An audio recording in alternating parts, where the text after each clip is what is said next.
And we're live. Hello, guys. This is Frank Talks number 10, and we are here with Jay Morris. Say hello, Jay. Hey, what's going on?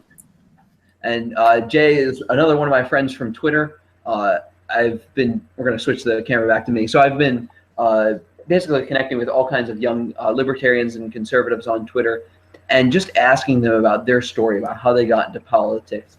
I have Jay on because really Jay is a kindred spirit. We've been talking for an hour now. And we've just been having a good time talking about the things that very, very little things that we've talked about, very few things we've talked about that we disagree with, which is really cool. Yeah, that's the storm is starting outside. Yeah, I can hear it a lot.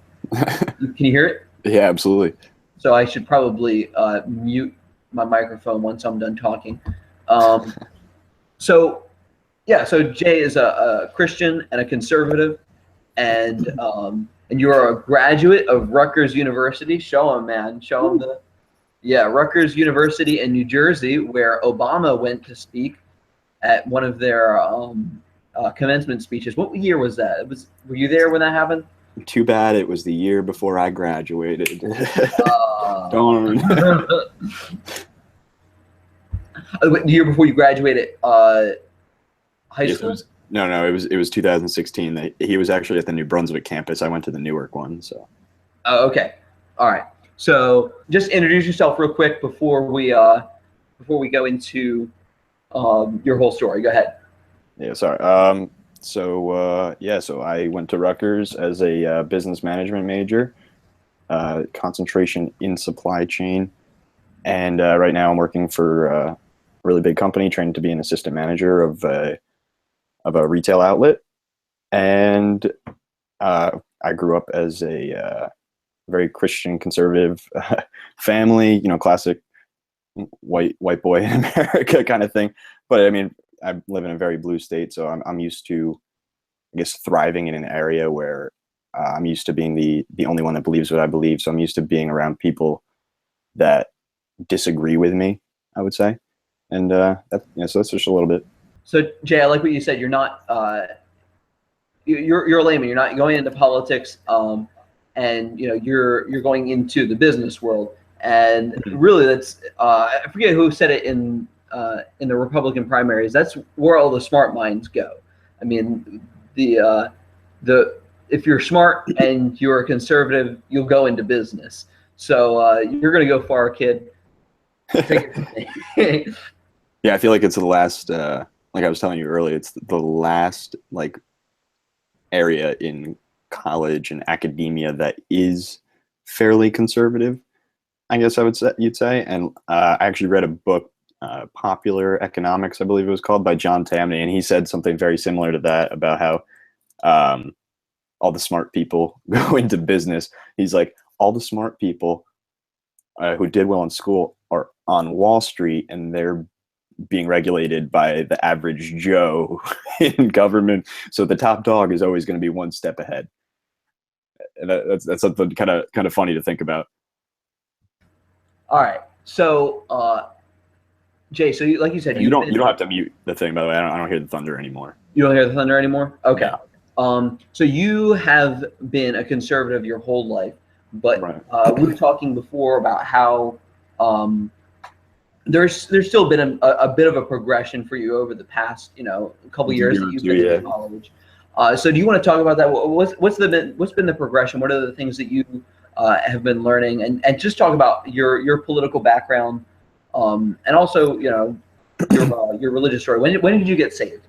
Did you get saved at a pretty young age? Yeah, actually, oh man, I think I was 2 or 3. But of course, it's one of those things. You're a little kid. You don't fully understand it. I wouldn't say until I was honestly a senior in high school until I really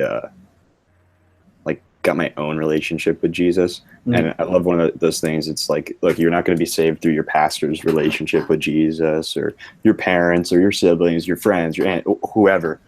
It's got to be a personal relationship with Jesus Christ. And I wouldn't say that I really, truly understood that and developed that until I was a senior in high school. Yeah. That's awesome. Yeah, that's a very similar situation with me.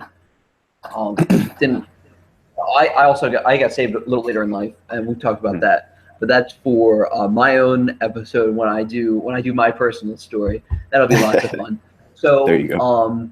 but you were telling me about how you grew up in a Republican conservative household. So what was that like? Tell us a little bit about that. Well, yeah, I mean, can't really say I was conservative my whole life because obviously that's a complete choice. You're not born, you're not born You lead conservative. that way. Yeah, no, of course. Like I was telling you before, my family is very Christian. We have a great relationship with God and everything as a family, and I've always been talking politics with my dad and my mom ever since I can possibly remember. Mhm. And as I was telling you earlier, one of the things that really got me interested in politics was when uh, when Ronald Reagan passed away. And what you said it was I think it was 2004. 2004, and if Yes. it's not, someone will correct us in the comments. Yeah. So I was probably around 9, and I can count on one hand the number of times that I've seen my father cry in my entire life. And that day was one of them, sitting on the couch with him watching Reagan's funeral, and I was just like, what did that man do to like make my dad feel that way, or like to be loved by America? And I never heard a bad word about Ronald Reagan until I was in my sophomore U.S. History 2 class in high school, and somebody said he was the worst president ever, and I was like, oh, like no, not Reagan. My dad cried in his funeral. And I didn't realize how like controversial of a figure he was and how divided people were about so many issues, really until the middle of high school, which is crazy. Like we were saying before about a lot of the kids that are involved in Turning Point USA. I think it's so cool that so early in high school that they're learning, to be fiscally conservative and everything. It wasn't until later that I really got into that aspect. Yeah. Cool. So, all right. So you had the conservative upbringing, and you went to Rutgers University. And what did you start out and end with the same major? Is business At Rutgers, I did, but I actually went to county college my first 2 years of college. I wanted to go into pharmaceuticals, so I was a chemistry major for my first semester.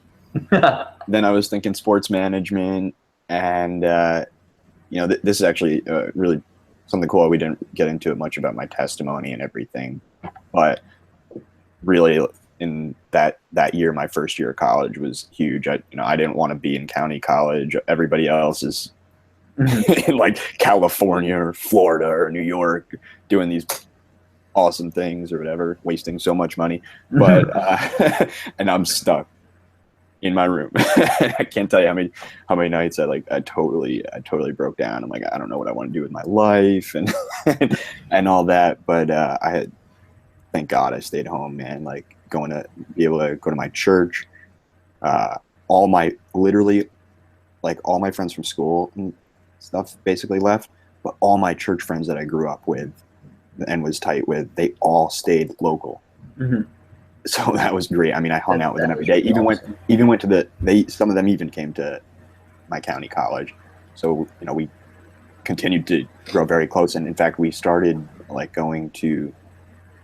I was literally like at night. I was at church almost every night of the week, and we would just like worship and pray and everything. And I'm just like, God, like what should I do with my life? Mm-hmm. A lot of people, I'm sure you've heard, are like, oh, God spoke to me. Mm-hmm. And there's no denying that he does. But one of the things I always tell, I didn't say this, but I'm a youth leader actually at my church.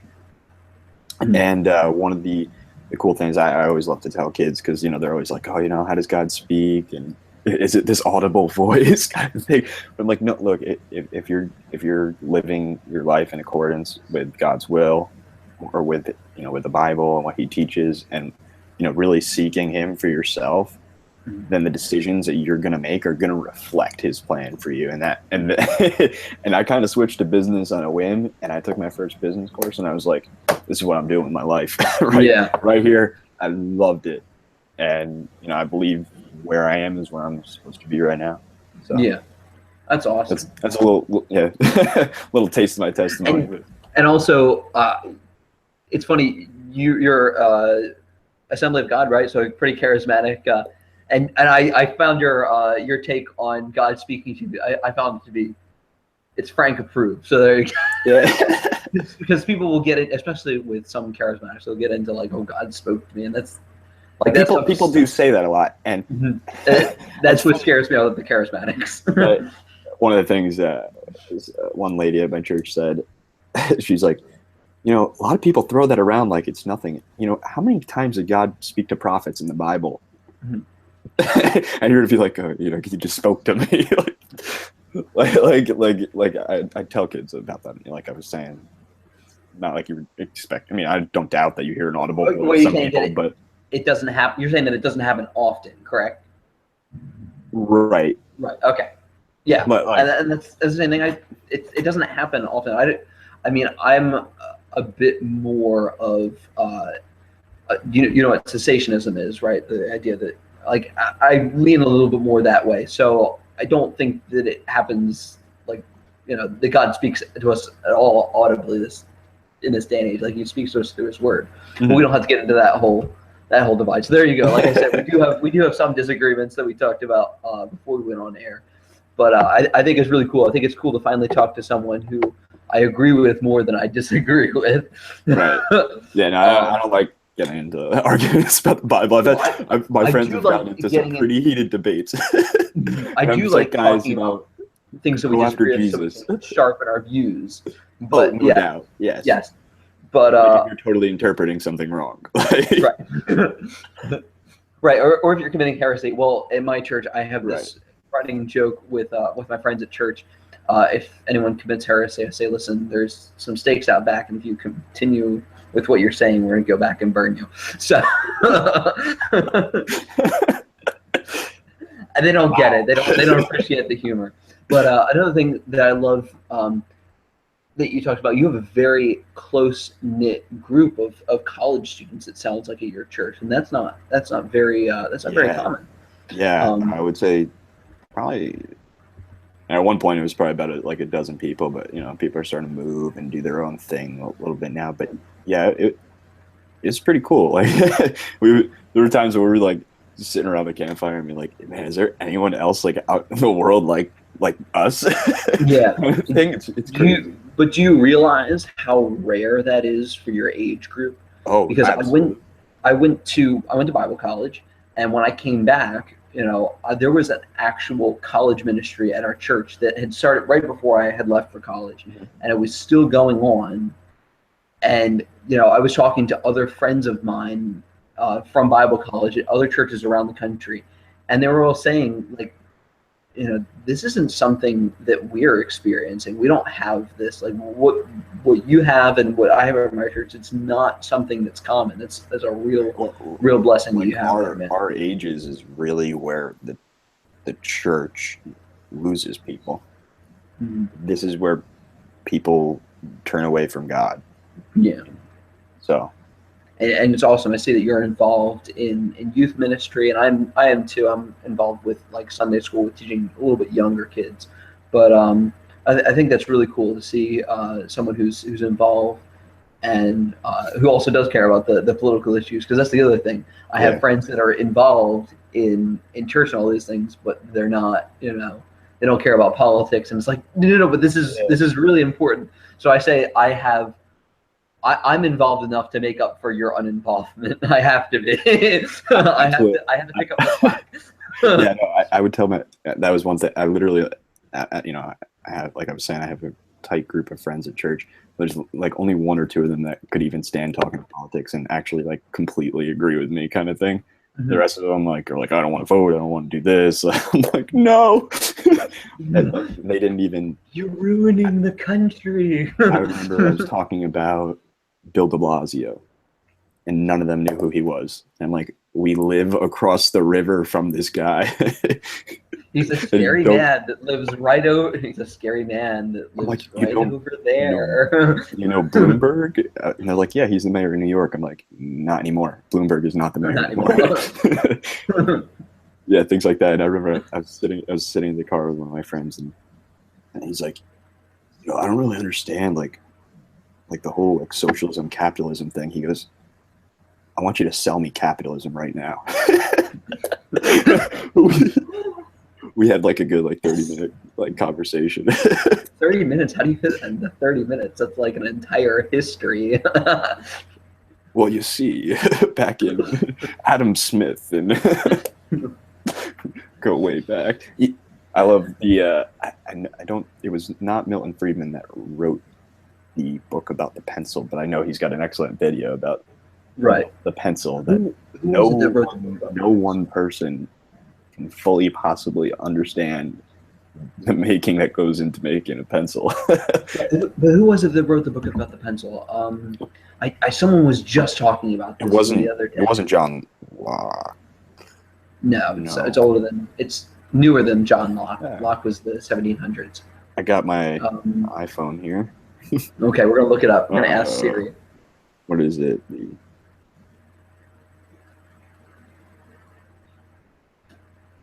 Is it called iPencil? I think it's called iPencil. Pencil.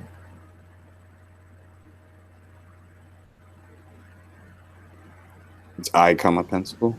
I think. Don't quote me on this. I haven't read the book. It was an essay by Leonard Reed. Was that? What does the essay talk about? We could be talking about something else. Well, yeah, it says, and then Milton Friedman reprinted it. Oh, okay. So it makes sense. Okay, Leonard Reed, I guess it was. Leonard Reed. I could have sworn it was somebody else. I don't think I've ever heard. It's only an essay, so I can read it. I can knock that out in a day. Yeah. Even with my low attention span. So. Yeah. We were talking before we went on air. We were talking about how I have one book that I've had for 3 months and I still haven't, like, I barely put a dent in it. So I really got for years. Yeah. Well, I haven't read anything else though. That's.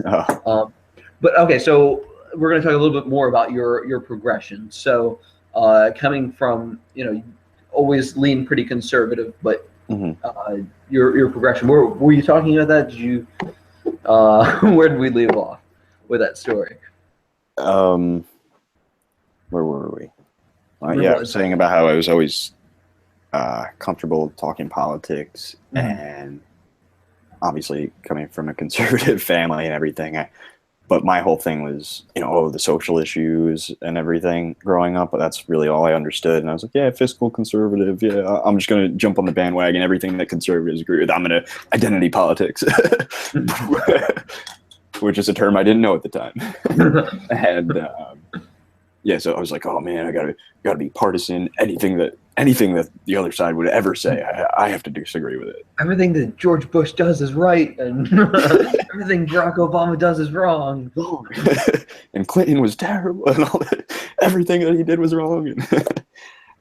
Which is funny because when you look back at some of the presidents, a lot of the platforms have switched. When you look back at even JFK, there's some issues that progressives today that he would completely be far from the platform with them on.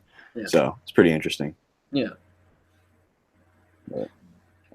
So we were talking when we were talking before we went live. You talked a little bit about a professor.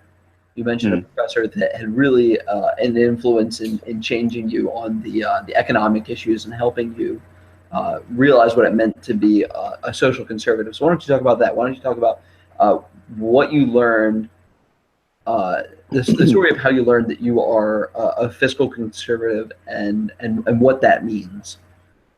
Right. So, all right, let me gather my train of thought. That's okay. Yeah, like I was saying, I always said I was fiscally conservative kind of thing, but never understood the reasons behind it. And I enrolled in macroeconomics at Rutgers University, very liberal school. And so I was extremely fortunate to have this professor who identified himself as a libertarian. And just basically the first day of class, he told the entire class, he says, My theme for this course is why capitalism produces prosperity and why socialism produces poverty and death. And if you follow me on Twitter, you can find that pin right up top. But yeah, so it was just like started listening to Laura Ingraham and John Batchelor, and I always listened to like Mark Levin and stuff in the car with my dad on the way to middle school and high school back in the day. So it was pretty cool. But yeah, so I really understood what it meant to be a small government, conservative, and support capitalism. And after the class, I felt like I said, like after a kid gets saved at youth camp kind of thing, professing Jesus, I was like, I got to tell everybody about capitalism and how it's the way to go. Everybody needs to know. And I'm like, oh my gosh, how could people actually support socialism? Have you heard about our Lord and Savior capitalism? Yeah, almost like that. To a degree.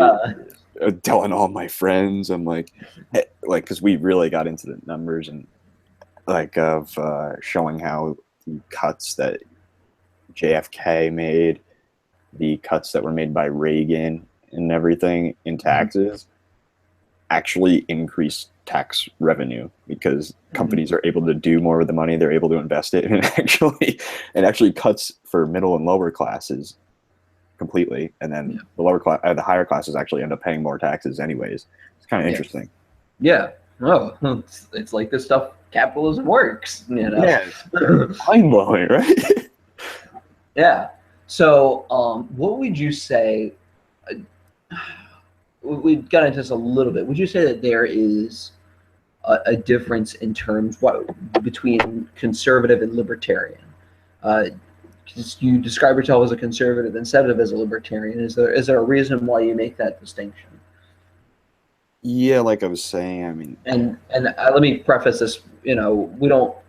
Many of my guests on this show have been libertarian. Pretty much, almost every single one of them, except for Jay here and Joshua Tifo.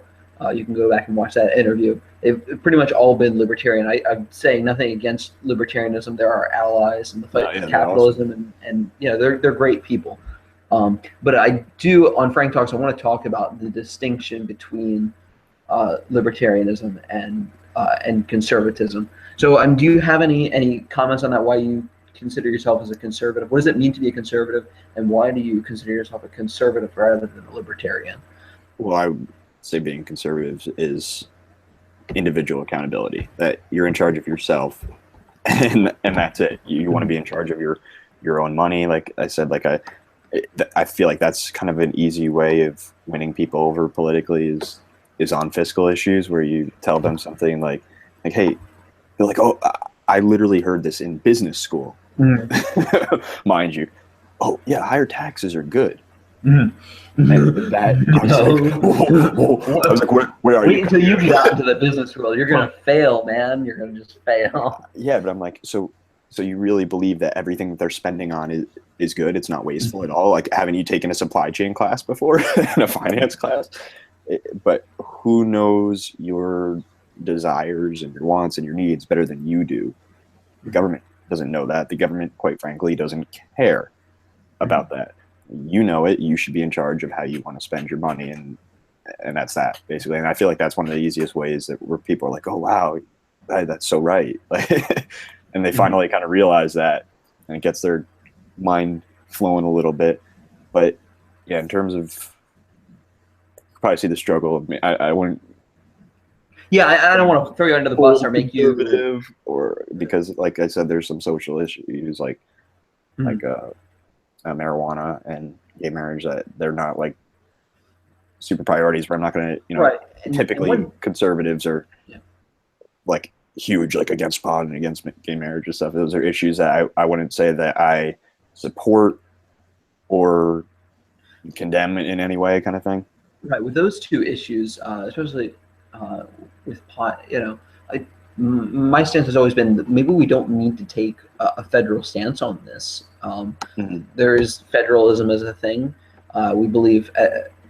I did a series. I'm doing this series again. For those of you who are watching, that's the series that I'm doing. The short videos that I've been doing for the past couple of weeks on what it means to be a conservative. I have like 6 points that I go through. And one of them, the fifth point, is decentralization. I believe in the decentralization of power, and I believe that there should be fewer laws the higher you go up. So, maybe at the federal level, we don't need all these laws about which substances we can and can't use. Maybe that's a decision we can make at a lower level of government. But it's fewer laws and fewer laws as you get higher and higher up the levels, because how long is the tax code? Power. How long is the tax code, honestly? And the ACA, how long? These are thousands upon thousands of pages of written material. Do we need all of that? Yeah. And keep in mind, we paid somebody to write that, and we're paying people to enforce all that.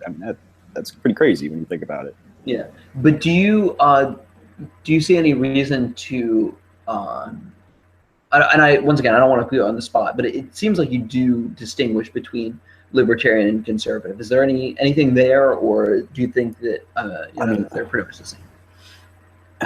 No, I definitely think there is a difference. Like one of the things a lot of with the social issues, I don't agree with the libertarian platform on everything. I think I'd probably align more with somebody like an Austin Peterson, who's pro-life.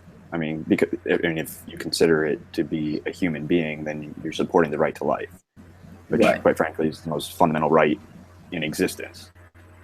So that I would align myself with. But things like making prostitution legal and stuff, I don't know. Right, and like I said, we don't need to know the answers to all these questions. Right. Because it's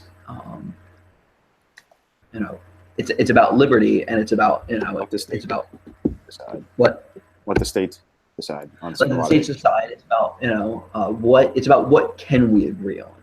Right, because it's one of those things where I'm huge against my uncle is actually the president of a big international charity that takes young boys and girls out of sex trafficking and places them in safe homes and basically reintegrates these kids back into society. And it's crazy. The stories that he's also a pastor, but they just come in totally broken, how can anyone love me kind of thing. And some of them are now getting married. That is so cool to see those turnarounds. And to me, prostitution is opening up to that in a way. But it does fall in the lines of being a voluntary transaction between two people, freedom of contract. So that's right. You could see where I'm I'm in this limbo struggle. And that's where I mean. That's where I am too with a lot of the social issues, and that's what I want to talk about. And Frank talked about it. Talk about the social issues, and where should conservatives line up on them. Not into identity politics anymore. At all. Right. And like I said, we don't need to have an answer for that. The purpose of laws, I was thinking about this afternoon. The purpose of laws is to reflect the public conscience. Is to say that the majority of people condemn a certain action, right? Whereas libertarians think that it's all based on the non-aggression principle, which I think is good. I prefer non-aggression to I prefer voluntary action to involuntary action. Yeah. But even libertarians understand that there are some exceptions. Like if someone is aggressing against you, you have the right to attack them. Right. Yeah. Stand your ground. Right. So yeah, I think that's one of the big differences between conservatives and libertarians. Conservatives, we have a history with the concept of natural law, and I don't understand natural law entirely, but I'm beginning to get into the distinction between the non-aggression principle and which is, as far as I can tell, it's a categorical imperative from Immanuel Kant, if you've ever read. Yes, I've taken ethics courses. And so you understand the categorical Kantian imperative. Ethics. Right, and it's deontology. Right, it's deontology. So it's morals based on duty, and morals based entirely on logical reasoning. So Dennis Prager has a really great video where he talks about how morality and logic aren't necessarily synonymous. Like morality is logical, but just because something is logically valid doesn't mean that it's moral. Because Okay. people that More are to you. right, people that are they're just sick and they do terrible things, but they have logical reasoning behind it. Like Ted Bundy did. He had and Adolf Hitler and all these terrible people but they had logically valid reasoning behind what they're doing. It's just that their premises were terrible. So that's my problem with the non-aggression principle, is that it treats morality and logic as synonymous when they're not. And so I'm learning more about natural law, which is what the Constitution was based off of. And what I'm trying to do, I think in the end, is sell natural law to people. I'm trying to resell the concept of natural law because it's out of vogue. Like no one's talking about it. I don't know. Did you talk about it in your ethics class? Did you? I can't remember. It's been a little while. See, people aren't talking about it. I did a philosophy class where we talked about ethics, and we talked about different objective views of ethics. Mm-hmm. And natural law was in the textbook, but we never went over it. And even if you become a lawyer, my mentor that I was telling you about, the guy that got me into conservatism, he told me that his daughter-in-law is a lawyer, Okay. and they never studied natural law. They only studied positive law, which is the other theory, and I don't entirely understand what the difference is. But I'm learning more about natural law because this is something that it seems to be what I believe in, and it seems to be what I want to sell to other people. Okay. But yeah, so I was just curious if you had something. You do seem to see that there's a distinction between libertarian and conservative, and that's what we want to talk about here at Frank Talks. Is what is the distinction? Yeah. What is the importance of the social issues? Where do we stand on those? Where are we supposed to stand? Right. And we don't have to have all the issues. Sometimes we can leave those issues to the states. Yeah. So You're a conservative and a libertarian are much more likely to agree than a libertarian and a progressive. Right. 100%. I mean. Yeah. Right, and I see them as allies. I see them as friends. But I think that it's important for us as conservatives to remember who we are and what the difference is. Right. So let me see. Where were we in your story? So we talked about.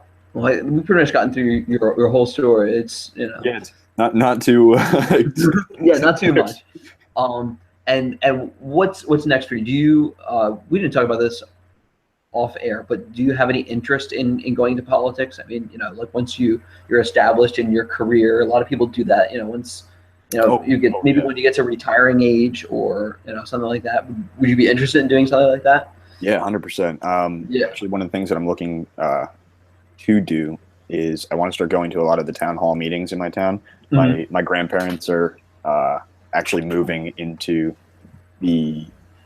right down the street from me, and so we were looking up a lot of the town hall meetings that they had before they built the building that they're about to move into, and it got me like really interested in local government, how all the local politics work, and I'm like, I gotta start going to town hall meetings. It's probably like the same 10 like 60-year-old people that get their way in the town and everything, and I think it would be nice to have some young blood in there. But yeah, definitely getting involved in that, going to the monthly meetings in my town, understanding how local government works. But when I retire, whenever that is,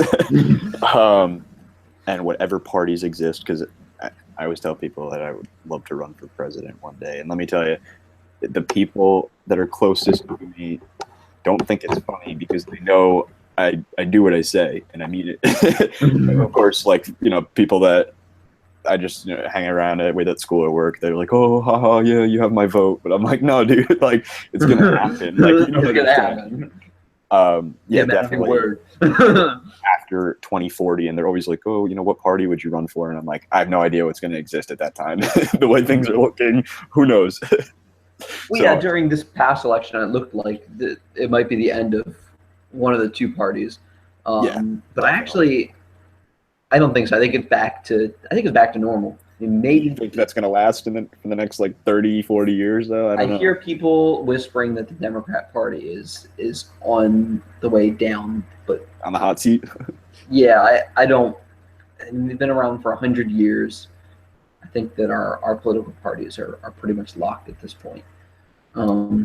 That's just my opinion. That's my hot take right there. Yeah. So if you guys want to find Jay Morris, I'm going to put his Twitter handle in the